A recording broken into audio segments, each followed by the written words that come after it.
Hello everyone, welcome to my YouTube channel.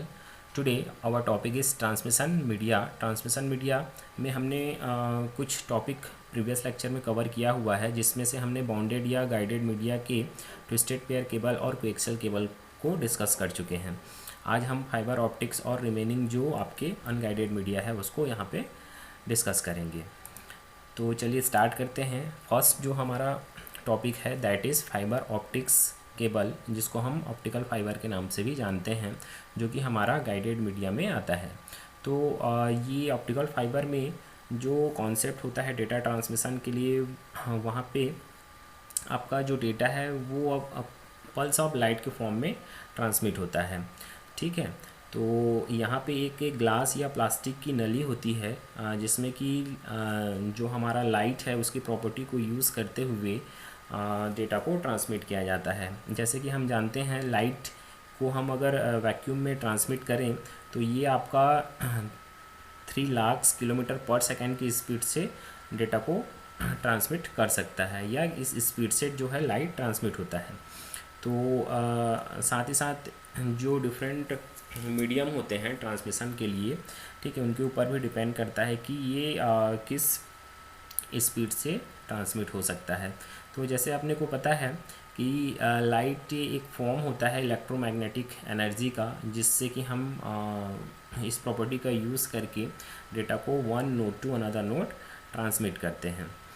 Okay, तो इसमें एक नली जो कि प्लास्टिक या ग्लास की बनी होती है, जैसे मैं बताया, उसमें with the help of reflection के कॉन्सेप्ट को यूज़ करते हुए जो रेज़ होते हैं या लाइट होती है उसको one node to another node हम ट्रांसमिट करते हैं, जिससे कि डेटा आपका या इंफॉर्मेशन है one node to another node या one place to another place transmit होता है। ठीक है, यहाँ पे जो कोटिंग हम यूज़ करते हैं, आगे इसको डायग्राम में समझते हैं, जिससे कि यहाँ पे जो रिफ्लेक्सिव इंडेक्स का कॉन्सेप्ट है वो यूज़ किया जाता है। जैसे देखिए इसका फॉर्मेशन जो है इस तरीके से होता है। मार्केट में different types of fibre optic cable आते हैं। ठीक है, वह डिपेंड करता है कि किस टाइप का अपने को यूज़ है, लेकिन जो बेसिक फॉर्मेशन होता है इसका, ठीक है, वो 3 लेयर में होता है। अब यहाँ पे देख सकते हैं जो हम ग्लास या एक नली की मैं बात कर रहा था, यहाँ पे देखिए ये जो इसको हम कोर बोलते हैं। ठीक है, अब ये कोर जो कि किससे बना हुआ होता है, ग्लास या प्लास्टिक से बना होता है, और इसी में ही लाइट को ट्रांसमिट करते हैं। ठीक है, ये इसके ऊपर फिर एक क्लैडिंग लगा हुआ होता है, जो कि क्या करता है, रिफ्लेक्ट करवाता है, ताकि हमारी लाइट अगर यहाँ से एंटर करे तो वो बाहर ना निकल जाए। ठीक है, तो ये कोटिंग क्या करता है, उसको इंटरनल रिफ्लेक्शन करवाता है, जिससे कि वो आपका जिगजैग फॉर्म में, ठीक है, लाइट जो है ये जैसे कि यहाँ से हीट होके, ठीक है, ये सामने वाले वॉल पे हीट होता है, फिर ये यहाँ से रिफ्लेक्ट होके इधर हीट होता है, आगे इस तरीके से ये जिगजैग फॉर्म में आगे बढ़ता है। ठीक है, तो इस तरीके से हम यहाँ पे with the help of this cladding क्या करते हैं, इंटरनल रिफ्लेक्शन करवाते हैं, जिससे कि हमारा जो रेज़ है one end to another end transmit होता है। ठीक है, फिर एक आउटर जैकेट यहाँ पे आप देख सकते हैं, आउटर जैकेट लगा हुआ होता है, जो कि ये कोर है, इसको आपका एक्सटर्नल जो इन्वायरमेंट है उससे बचाने का काम करता है, ताकि किसी भी प्रकार का डैमेज या इंटरफेरेंस इसमें ना हो। ठीक है, तो इस तरीके का इसका फॉर्मेशन होता है। ठीक है, अब नीड के हिसाब से ये जो कोटिंग होती है या लेयर्स होते हैं वो डिफरेंट टाइप्स के होते हैं, मल्टीपल लेयर्स भी हो सकते हैं। ठीक है, साथ ही साथ ये जो आपका सिंगल कोर है वो मल्टीपल कोर भी हो सकता है। ठीक है, तो नीड के हिसाब से यहाँ पे अलग अलग टाइप के फाइबर ऑप्टिक केबल होते हैं। ठीक है, आगे हम इसके टाइप्स को देखते हैं। तो टाइप में देखिए ये मेनली 2 टाइप का होता है। जो फर्स्ट टाइप होता है that is single mode fibre optic cable. Single mode में क्या होता है कि इसमें जैसे कि ये हमने हॉरिजेंटली अगर कट किया वायर को, तो उसका व्यू यहाँ पे शो हो रहा है डायग्राम में। तो यहाँ पे देखिए इसमें इस नली का ठीक है, जो कि आपके प्लास्टिक या ग्लास मटेरियल से बना हुआ होता है। ये इसका आउटर जो डायमीटर होता है वो 125 माइक्रोन्स या माइक्रोमीटर होता है, और इंटरनल जो डायमीटर होता है वो आपका 9 माइक्रोन्स होता है। ठीक है, अब ये मोस्टली ये जो केबल है या फाइबर ऑप्टिक केबल है, ये आपके लॉन्ग डिस्टेंसेस के लिए ज़्यादातर यूज़ किया जाता है, क्योंकि काफ़ी स्मॉल डायमीटर का ये इंटरनल इसका जो पोर्शन होता है। तो अगर हम लॉन्ग डिस्टेंस के लिए डेटा को ट्रांसमिट करना चाहते हैं तो ये काफ़ी दूर तक डेटा को ट्रांसमिट कर सकता है, इजीली ट्रांसमिट कर सकता है, क्योंकि नली छोटी होने के कारण जो है अपने जो इंटरनल रिफ्लेक्शन होता है वो काफ़ी जल्दी होते हैं, और लॉन्ग डिस्टेंसेस में हम डेटा को काफ़ी जल्दी पहुंचा सकते हैं। ठीक है, तो ये मेनली लॉन्ग डिस्टेंस के लिए यूज़ किया जाता है single mode fibre optic cable. Second type हम मल्टी मोड की बात करें तो multi mode fibre optic cable short distances और हैवी डेटा को ट्रांसमिट करने के लिए यूज़ किया जाता है। इसमें भी ये 2 टाइप के होते हैं। ठीक है, टाइप में कुछ टेक्निकल बहुत ज़्यादा डिफरेंस नहीं है।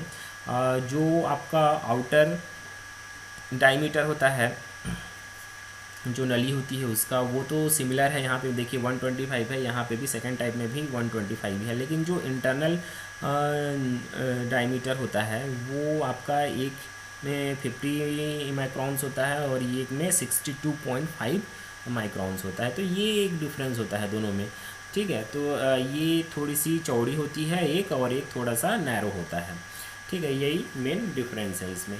अब इसमें जैसे कि मल्टी मोड का कॉन्सेप्ट क्या है। मल्टी मोड का कॉन्सेप्ट ये है कि एट अ टाइम अपने को, जैसे कि मान लीजिए डेटा को one end to another end transmit करना है, तो यहाँ पे मल्टीपल जो रेज़ हैं, multiple rays at a time जो है एक नली में हम ट्रांसमिट करवा सकते हैं। ठीक है, जैसे हमने प्रीवियस वाले में क्या देखा कि एक सिंगल रेज़ जो है आपका लॉन्ग डिस्टेंस के लिए ट्रांसमिट करना है तो सिंगल रेज़ को ही हम ट्रांसमिट करवा रहे थे, लेकिन यहाँ पे क्या होता है कि multiple rays one end to another end transmit करते हैं, जिससे कि हैवी डेटा जो है या आपका ज़्यादा डेटा हम एट अ टाइम ट्रांसमिट करवा सकते हैं। क्योंकि multiple rays at a time transmit करेंगे तो क्या होगा, वो मोर अमाउंट ऑफ डेटा को ट्रांसमिट कर सकते हैं एट अ टाइम में।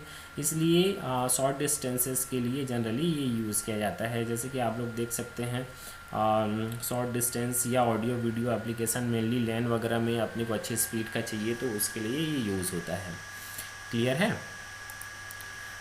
फिर इसके बाद आगे हम एडवांटेज एंड डिसएडवांटेज की बात करते हैं। तो इसमें बैंडविड्थ काफ़ी हाई होता है respect to other copper cables, जैसे हमने प्रीवियस लेक्चर में देखा हुआ है, और साथ ही साथ इसमें पावर लॉस भी काफ़ी कम होता है, क्योंकि एक्सटर्नल इन्वायरमेंट का मेटल के ऊपर इफ़ेक्ट जो है काफ़ी जल्दी और ज़्यादा पड़ता है। ये चूँकि आपका ग्लास या प्लास्टिक मटेरियल से बना हुआ होता है, इसलिए इस एक्सटर्नल इन्वायरमेंट का इफेक्ट थोड़ा इसमें कम पड़ता है। ठीक है, साथ ही साथ ये हार्श इन्वायरमेंट के लिए काफ़ी अच्छा होता है। डिसएडवांटेज की बात करें तो इंस्टॉलेशन प्रॉब्लम होता है इसमें, क्योंकि ये हार्ड मटेरियल से बना हुआ होता है। साथ ही साथ इसको one place to another place move करवाना इतना ईज़िली नहीं होता। साथ ही साथ इसको हम अगर मूव करवा भी रहे हैं तो सेफली लेके जाना पड़ता है, क्योंकि अगर ग्लास में किसी भी टाइप के कुछ डैमेज या किसी भी टाइप का कुछ दिक्कत आ गया तो फिर डेटा ट्रांसमिशन जो है हमारा प्रॉपर्ली नहीं हो पाएगा। और अगर मान लीजिए 2 केबल को अपने को जोड़ना है तो वहाँ पे अपने को जो जोड़ने का काम है वो प्रॉपर्ली कनेक्टर से करना पड़ता है, और जो कि एक डिफ़िकल्ट टास्क है। अगर हम प्रॉपर्ली दोनों को नहीं जोड़ पाएंगे फाइबर ऑप्टिक केबल को तो हमारा डेटा जो है वहाँ पे लॉस या डैमेज होने के चांसेस यहाँ पे बढ़ जाते हैं। ठीक है, तो कुछ जो है प्रॉब्लम इसमें भी है।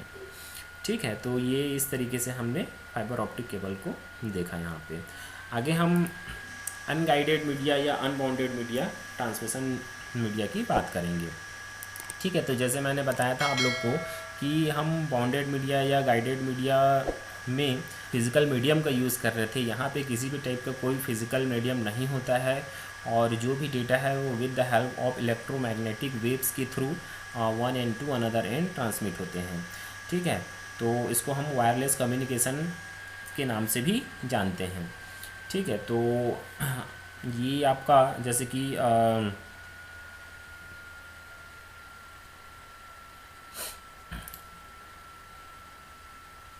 जो सिग्नल्स होते हैं वो आपके फ्री स्पेस में जो सेंडर होता है या एंटीना होता है उसके हेल्प से सेंड कर दिया जाता है, जो रिसीविंग एंटीना है उसको रिसीव करने का काम करता है।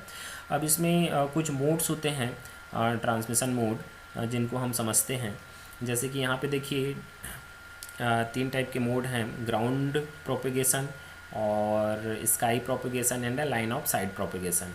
तो इसमें फर्स्ट में आप ग्राउंड प्रोपेगेशन में देख सकते हैं, जैसे यहाँ पे एंटीना है, ये आपका जो वेव्स होते हैं उनको जो अर्थ है उसके सरफेस के से पैरेलली आपका ट्रांसमिट करता है, और जो रिसीवर एंटीना है वो उनको रिसीव करने का काम करते हैं। ठीक है, तो ये आपका ग्राउंड प्रोपेगेशन हो गया, जो कि अर्थ के सरफेस से लग के ट्रांसमिट होता है वेव। फिर उसके बाद सेकेंड है स्काई प्रोपोगेशन में। देखिए ये जो एंटीना होता है, सेंडर एंटीना, वो आपका जो वेव है उसको डायरेक्ट आइनोस्फीयर में ट्रांसमिट करता है, और वहाँ से ये रीडायरेक्ट होके जो सेकेंड रिसीवर एंटीना है वहाँ तक पहुँचता है। ठीक है, तो इस तरीके से इसमें डेटा ट्रांसमिशन होता है। थर्ड जो है लाइन ऑफ साइट प्रोपोगेशन, इसमें एक स्ट्रॉन्ग सिग्नल जो है स्ट्रेट फॉर्म में एंटीना टू एंटीना, ठीक है, जैसे कि आपका ये सेंडर एंटीना है, ये आपका रिसीवर एंटीना है, तो ये स्ट्रेट फॉर्म में one end to another end क्या होता है, ट्रांसमिट होता है। ठीक है, तो ये 3 टाइप के यहाँ पे मोड होते हैं। तो इसको आप आगे यहाँ पे समझ भी सकते हैं। ठीक है, जो चीज़ मैंने डायग्राम में एक्सप्लेन की है वही चीज़ यहाँ पे लिखी हुई है। ओके, आगे बढ़ते हैं।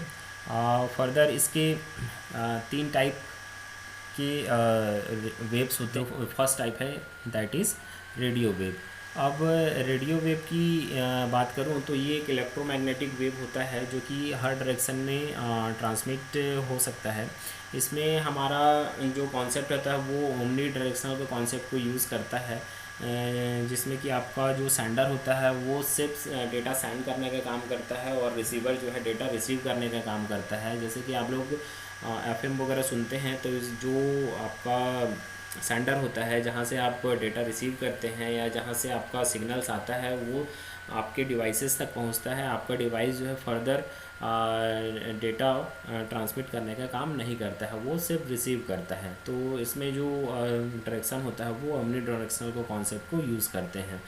ठीक है, फ्रीक्वेंसी रेंज की मैं बात करूँ तो 1 to 3 किलोहर्ट्ज़ तक इसका रेंज होता है, और ये एफएम रेडियो वगैरह के लिए मेनली यूज़ किया जाता है।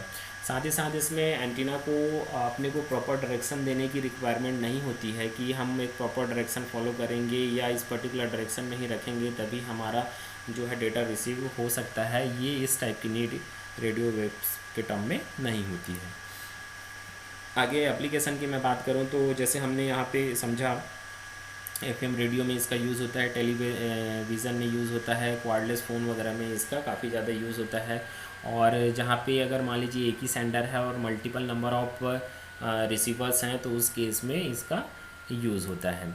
ठीक है, एडवांटेज में वाइड एरिया को कवर करता है, और हम वाइड एरिया में एट अ टाइम जो है कोई भी मैसेज सेम टाइम पे आसानी से पहुंचा सकते हैं। साथ ही साथ ये वॉल के आर पार भी जा सकता है, जिससे कि अपने को कम्युनिकेशन में किसी प्रकार की कोई दिक्कत नहीं होती है। और इसका जो ट्रांसमिशन रेट है वो काफ़ी हाई होता है। तो ये कुछ एडवांटेज हैं आपके रेडियो ट्रांसमिशन के। ठीक है, तो आगे हम फिर माइक्रोवेव जो कि एक सेकंड है अनगाइडेड मीडिया का, तो उसको समझते हैं। फर्दर ये 2 टाइप्स में डिवाइड होता है, टेरेस्ट्रियल माइक्रोवेव और सैटेलाइट माइक्रोवेव कम्युनिकेशन में।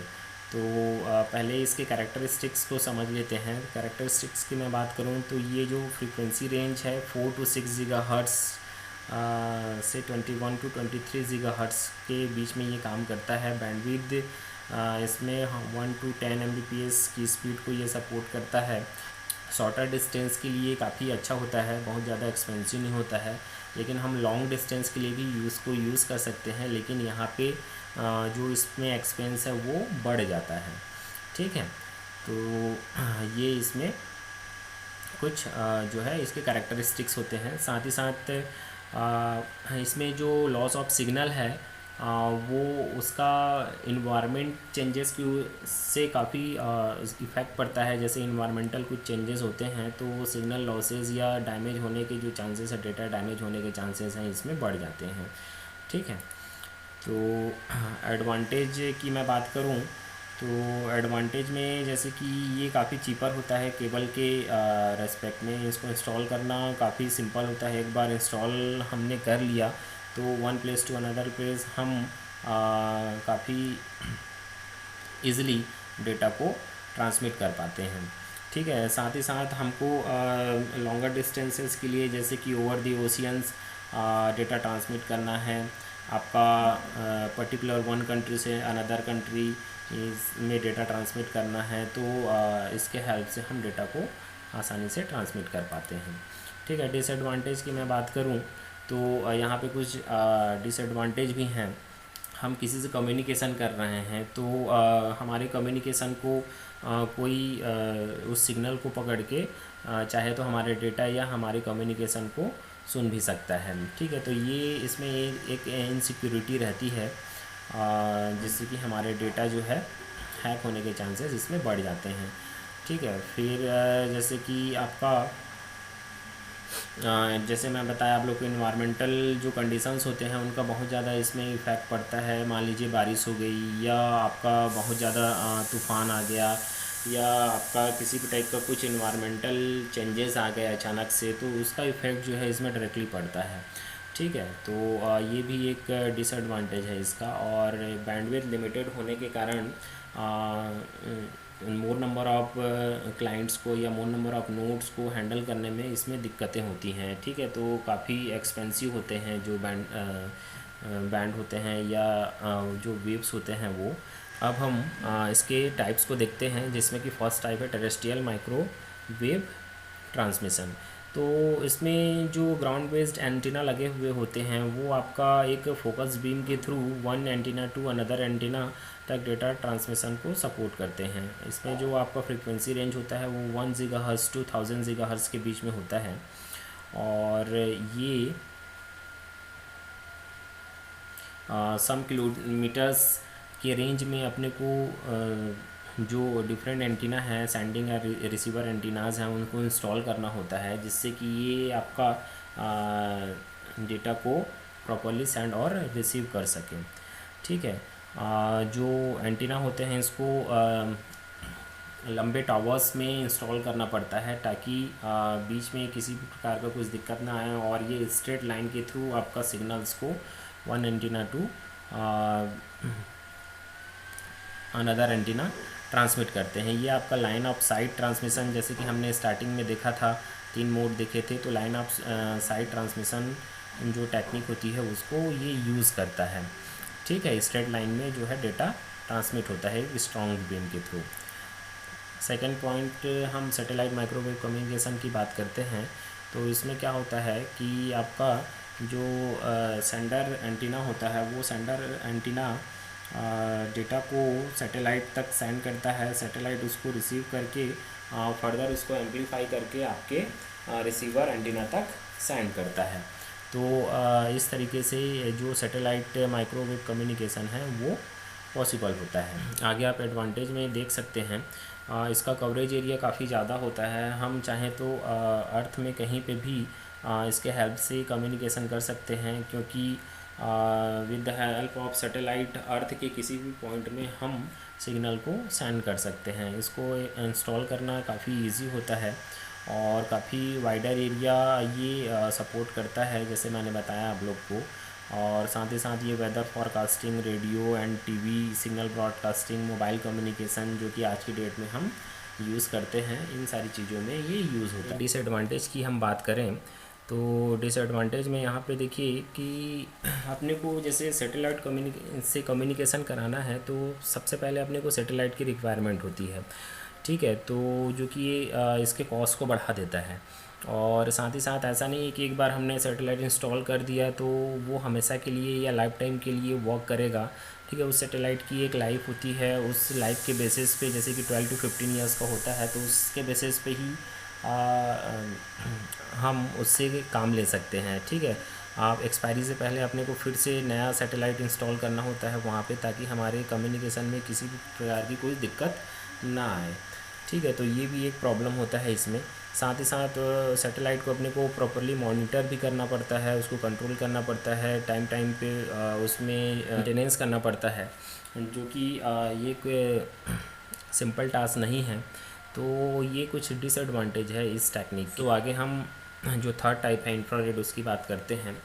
इंफ्रारेड में जो डेटा कम्युनिकेशन होता है वो शॉर्टर रेंज के लिए होता है। इसमें काफ़ी हावी अमाउंट में हम डेटा को one end to another end transmit कर सकते हैं, लेकिन यहाँ पे आपका जो डिवाइसेस हैं वो एक दूसरे से स्ट्रेट लाइन के थ्रू जुड़े हुए होने चाहिए, तभी डेटा जो है आपका one end to another end transmit होता है। मेनली आपका ये, जैसे हमने देखा होगा टीवी रिमोट या आपके जो सेलुलर फ़ोन में डेटा ट्रांसमिशन के लिए यूज़ किया जाता है, जिसमें हम इजीली डेटा को ट्रांसमिट कर सकते हैं और ये काफ़ी सिक्योर होता है। फ्रीक्वेंसी रेंज की मैं बात करूँ तो ये 300 गीगाहर्ट्ज़ टू 400 टेराहर्ट्ज़ तक होता है। ठीक है। कैरेक्टरिस्टिक्स में यहाँ पे आप लोग देख सकते हैं कि ये काफ़ी हैवी अमाउंट में डेटा रेट प्रोवाइड करता है और ये हाई बैंडविड्थ को भी सपोर्ट करता है, जिससे कि इसका डेटा रेट काफ़ी हाई होता है। ठीक है। ये आपके वॉल को पेनेट्रेट नहीं कर सकता। अपने को इन बिटवीन अगर वॉल आ गया तो सिग्नल जो है ब्रेक हो जाते हैं, तो ये इसका एक प्रॉब्लम है।